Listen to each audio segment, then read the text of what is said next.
So I don't know a lot about what's going on with Israel, except there are some very horrific things happening there right now. But I do know this. The way that we talk about the parties involved in the conflict makes a difference. And for so long, ever since I can remember discussion of Israel on the news, it's been a very dualistic description of what's happening. And I think that matters. When we say there's one side doing this thing and another side doing that thing, it makes an influence in who we think is responsible, who we think should be at the table, who is actually harmed by the actions. So let's remember when we're talking about it that this group does not equal this group, and this group does not equal this group. And both of these groups are harmed by the actions of both of these.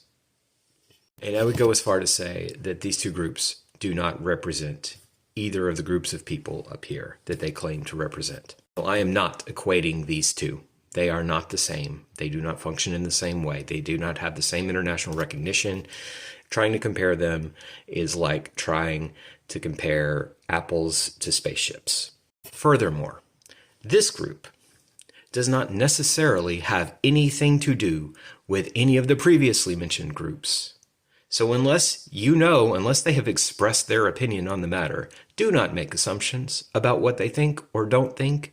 There are Zionist Jews, there are anti-Zionist Jews, and everything in between. So unless they have invited you into a conversation about it, don't make assumptions about what they think, and definitely don't drag them into one. Finally, this group that I used to be a part of is going to say that they support one of the sides.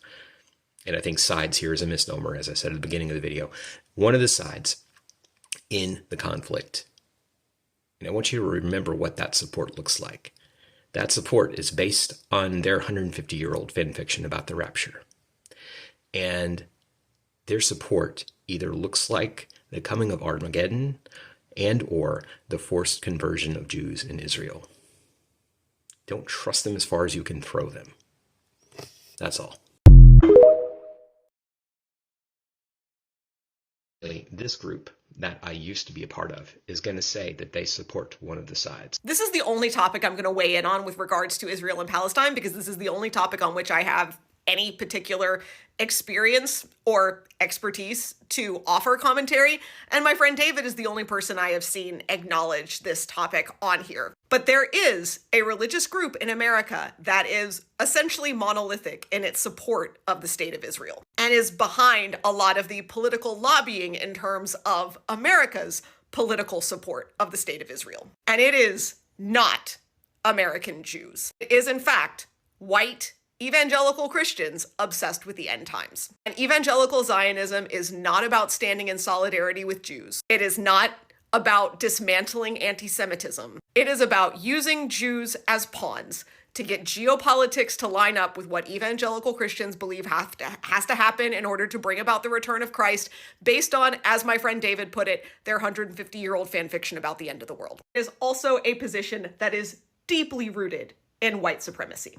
It sees brown Arabs as subhuman.